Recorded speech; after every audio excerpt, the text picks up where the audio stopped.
ಇವತ್ತಿನ ವಿಡಿಯೋದಲ್ಲಿ ತಾವು ನೋಡ್ತಾರಂಥ ಜಾಗ ವಾಟರ್ ಗೇಟ್ ಅಂತ. ಬ್ರಿಟಿಷರು ಇಲ್ಲಿಂದ ಒಳನುಗ್ಗಿದ್ರು ಮತ್ತು ಟಿಪ್ಪುವಿನ ದೇಹ ದೊರೆತಂಥ ಸ್ಥಳ ಕೂಡ ಇದು. ಇಲ್ಲೇನು ಕಾಣಿಸ್ತಾ ಇದೆ, ಇಂಗ್ಲೀಷ್ನಲ್ಲಿ ಒಂದು ಶಾಸನ ಬರೆಸಿದ್ದಾರೆ.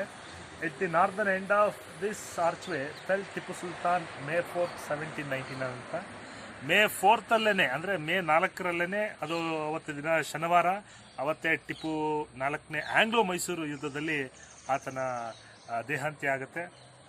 ಮತ್ತು ಇನ್ನೊಂದು ಜಾಗ ಇದೆ, ಆ ಜಾಗದಲ್ಲಿ the body of Tipu Sultan was found year ಅಂತ ಒಂದು ಇಂಗ್ಲೀಷ್ನಲ್ಲಿ ಶಾಸನ ಬರೆಸಿದ್ದಾರೆ. ಈ ವಾಟರ್ ಗೇಟ್ ಅನ್ನೋ ಒಂದು ಏನಿದೆ ಪ್ಯಾಸೇಜು, ಅದರ ಒಳಭಾಗದಲ್ಲಿ ಕಾವೇರಿ ಉತ್ತರ ಭಾಗದ ನದಿ ಹರಿಯುತ್ತೆ. ಶ್ರೀರಂಗಪಟ್ಟಣ ಮೂಲತಃ ಅಂದರೆ ಇದು ದ್ವೀಪ, ಇದು ಉತ್ತರ ಭಾಗದ ಕಾವೇರಿ, ದಕ್ಷಿಣ ಭಾಗದ ಕಾವೇರಿ ಆ ಭಾಗದಲ್ಲಿದೆ. ಇಲ್ಲಿ ಇಂಗ್ಲೀಷ್ನ ಸ್ಪಷ್ಟವಾಗಿ ತೋರಿಸ್ತೀನಿ, ಮುಂದೆ ಬನ್ನಿ ನೋಡ್ಬೋದು. ನೋಡಿ ಇಲ್ಲಿ, at the northern end of this archway fell Tipu Sultan May 4th 1799 ಅಂತ. ಅಂದರೆ ಎರಡು ಕಡೆ ಎರಡೆರಡು ಥರ ಒಂದು ಶಾಸನ ಬರೆಸಿರೋದು. ಇದು ನೋಡ್ಬೋದು, ಇದು ಸ್ಪಷ್ಟವಾಗಿ ಇದು ಬ್ರಿಟಿಷರು ಮಾಡಿರುವಂತಹ ರೆಕಾರ್ಡ್ ಇದು.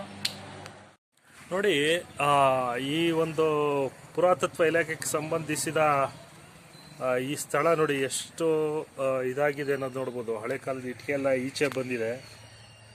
ಇಂಥದನ್ನ ಉಳಿಸ್ಕೋಬೇಕು. ಹಾಗೆ ಇದಕ್ಕೆ ಒಂದು ರಿಪೇರಿ ಮಾಡಿಸಿ ಕ್ಲೀನಾಗಿ ಉಳ್ಕೊಳ್ಳೋವಂಥದ್ದು ಆಗಬೇಕು. ಇಂಥ ರೆಕಾರ್ಡ್ಸ್ ಇದಾವೆಲ್ಲ ನೋಡಿ ಹೀಗಿದೆ.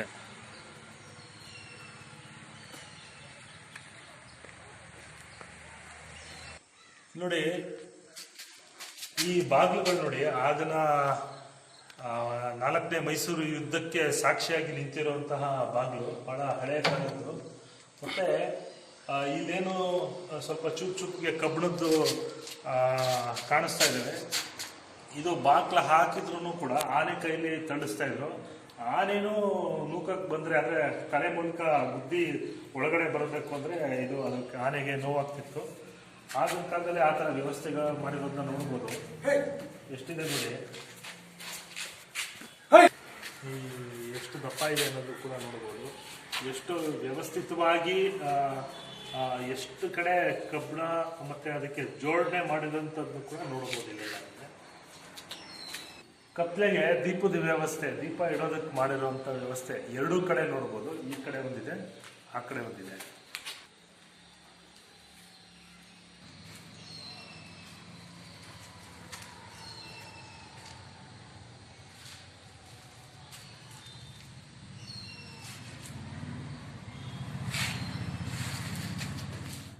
ಕಾಲ ಸೈನಿಕರಿಗೆ ಕಾಯೋದಕ್ಕೆ ಮಲಗೋದಕ್ಕೆ ಇದ್ದಂಥ ವ್ಯವಸ್ಥೆ.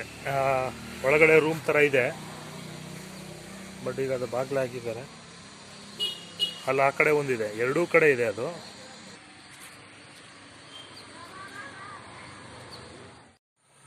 ಹಾಗೆ ಇಲ್ಲಿ ಬರ್ತಿರೋವಂಥದ್ದು ನೋಡ್ಬೋದು, the body of Tipu Sultan was found year ಅಂತ.